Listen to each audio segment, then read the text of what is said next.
Well, I just got unloaded here in Columbus, Ohio. And you know who I hadn't heard from? My trainer, ever since I kicked him off of his own truck in Cleveland. You know who else I hadn't heard from? My dispatcher. It's like they don't even care. They're kind of like, hey, man, hey, Cody, go ahead and run that truck the way that you want to. Your trainer don't even matter. You probably drive that truck better than your trainer does. Who's this calling me? Well, speak of the devil, there's my dispatcher. Let's see if I still got my job. Hello. Yes. Yep, I left him. Well, he was getting on my nerves, man. He kept saying, you know, we got to do this, we got to do that, we got to take a 10-hour break. And you know me. I'm not one to take a 10-hour break. Yeah. Okay. You say you got a load going to Memphis? Okay. Thank you. Bye. And see, it's just that easy. He asked about the trainer. I told him. And then he gives me a load. I guess I'm on my own. You know, and some of the comments on the last video said something like, well, you treated your trainer bad. And, you know, it wasn't all just about the doggone 10-hour break and everything. And, you know, he got so mad. I wanted to sleep on the bottom bunk. He didn't want to sleep on the top. He said, most of the time my trainees will sleep on the top. I said, hey, man, I can't sleep on that top. If you want me to be able to drive this truck and get some good night's sleep, I have to sleep on the bottom. So I finally convinced him.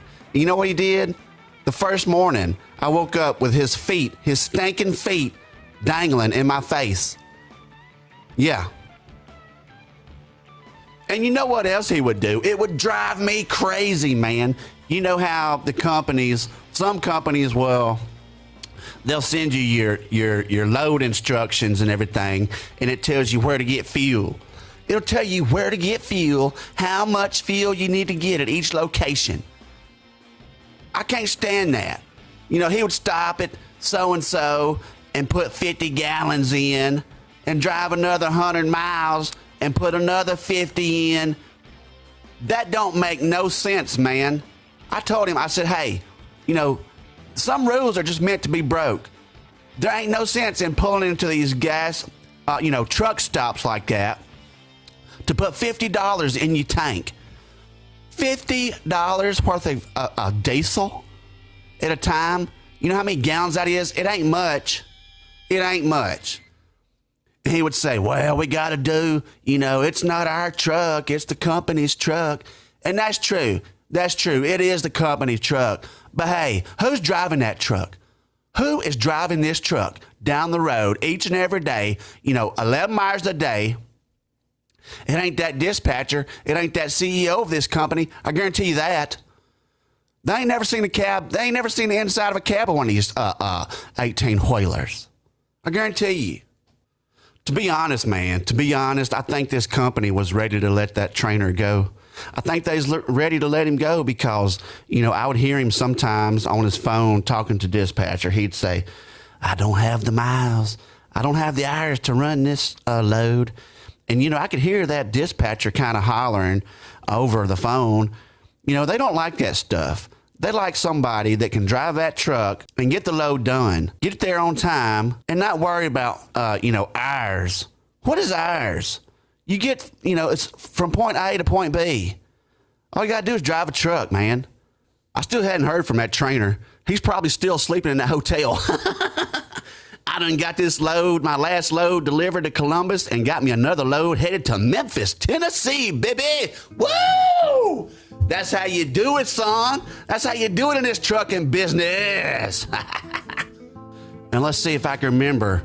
Let's see if I can remember how to get to Memphis from Columbus. Let's see. I'm not even going to look at my map. I don't have no GPS. I don't believe in no GPS. I got Rand McNally map, man. So I figure head on down 71 down to Cincinnati, through Cincinnati to Louisville, then probably take 65 there at Louisville down to Nashville, hook up with I-40 there at Nashville, all the way to Memphis. Probably about 9 hours or something like that for a regular steering wheel holder. I'll probably make that trip probably about 7.5 hours. You got some hills down there, some pretty big hills. And you know what I did? I learned how to bypass this governor.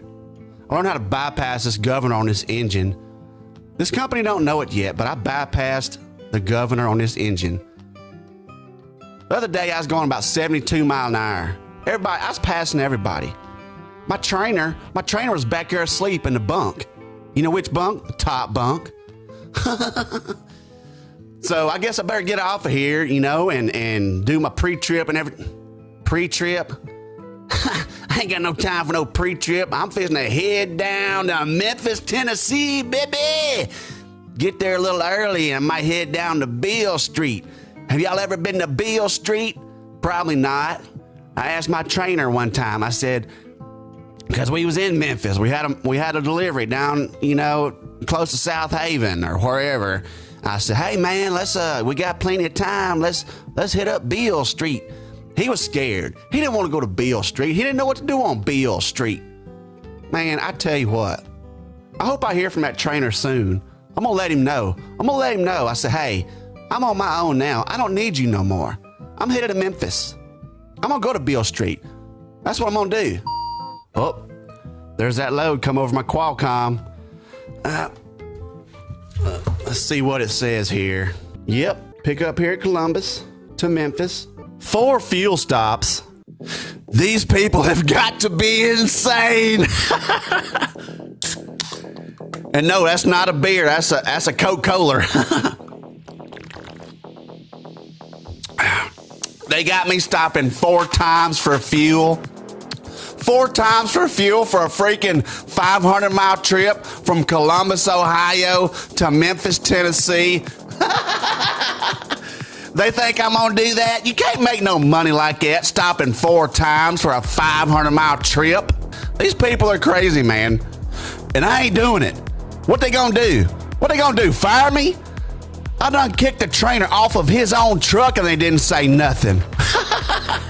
I'm fixing to call this dispatcher right now. You'll see.